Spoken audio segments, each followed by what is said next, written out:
So today we are going to review what it means to think like a historian. Many people who took this portion of the test had a few key areas that they misunderstood. So I'm going to first clarify those areas, and then we will go back through the original article together so that we can look at the annotations and how to answer some of those higher level questions that you were faced with on this test. So first of all, when you are thinking like a historian, when we read like historians, we always need to look at a text and think about the point of views or the perspectives that are presented in the text. In social studies and in general conversation, when we're talking about point of view or perspective, we're thinking about the way that an individual or a group sees a situation. Also, another question that students had was about why we would even learn about history in the first place. One possible reason why is to be able to form connections between why things are the way that they are and how they used to be, and also have a broader perspective ourselves on the world around us and why it is the way that it is. So when we look at an article like the one you were presented, Trouble in Ukraine, the first thing that you were asked to do was read the article and annotate it using all 5 annotations that you have learned, both in language arts and social studies. So I'm going to bring you through a few examples of annotations, as I know that some students were pretty confused about the article in the first place.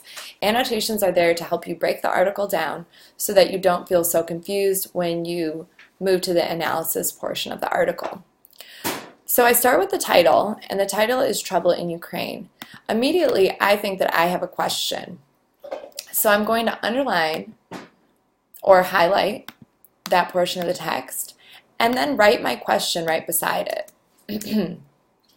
And the question that I have is, what kind of trouble is there?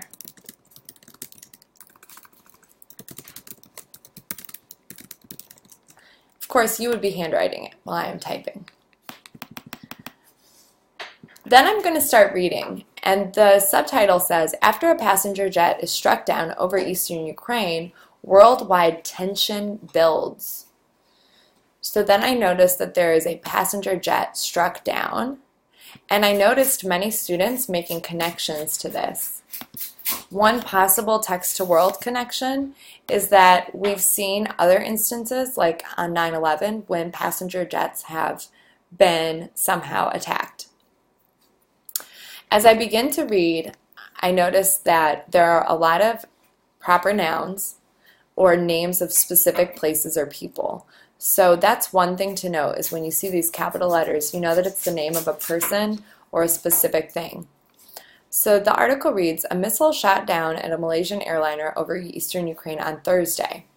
Armed rebels who control the area had kept investigators away for days.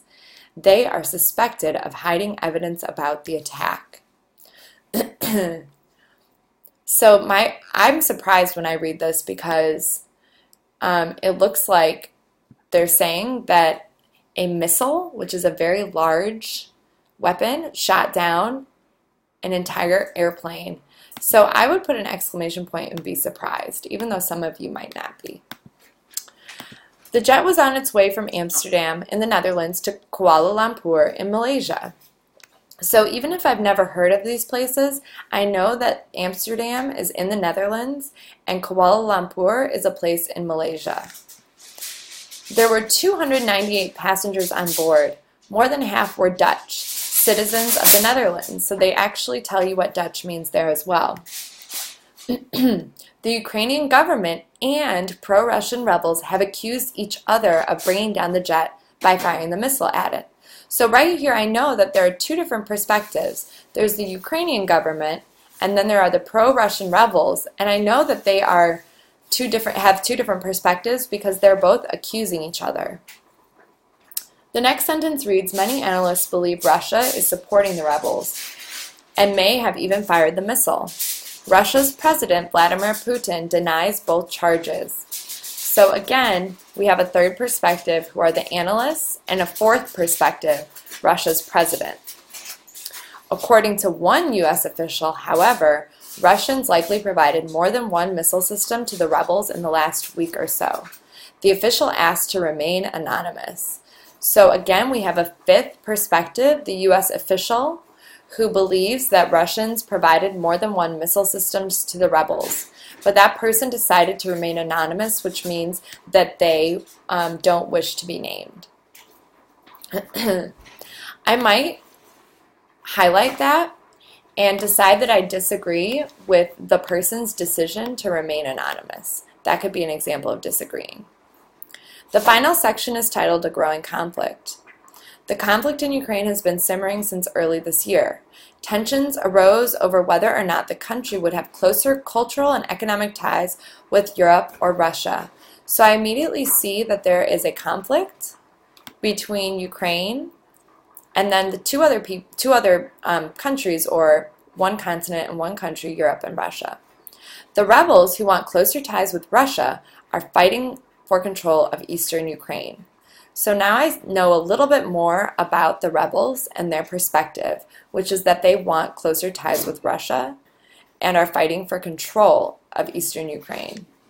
In March, Putin, who I know is the president of Russia because it stated that earlier in the article, declared Crimea, another part of Ukraine, to be part of Russia. So the president feels that part of Ukraine is a part of Russia. So if I were taking this test, I've noted that I have a question, I have a surprise, I also have something I agree with and something or a connection, something I disagree with.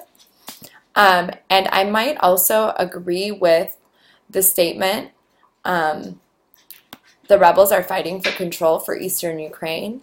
Not that I agree that they should be, but maybe I agree that people should stand up for their rights. So I might highlight that and write and agree, a check mark. So now I'm ready to answer the questions.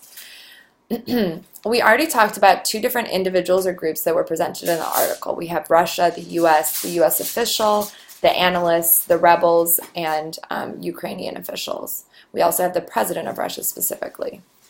One person's point of view, if we look back, is actually one person or group's point of view would be the Ukrainian government, who earlier in the article has their point of view is they think that the pro-Russian rebels fired the missile at the airplane.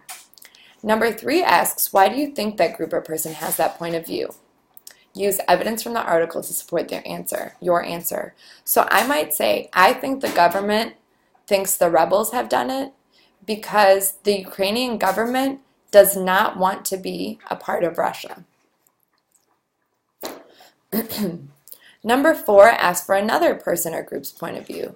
And I could point to many different things, but I might say that the president of Russia is another person who his point of view is that he and his government did not have anything to do with the rebels.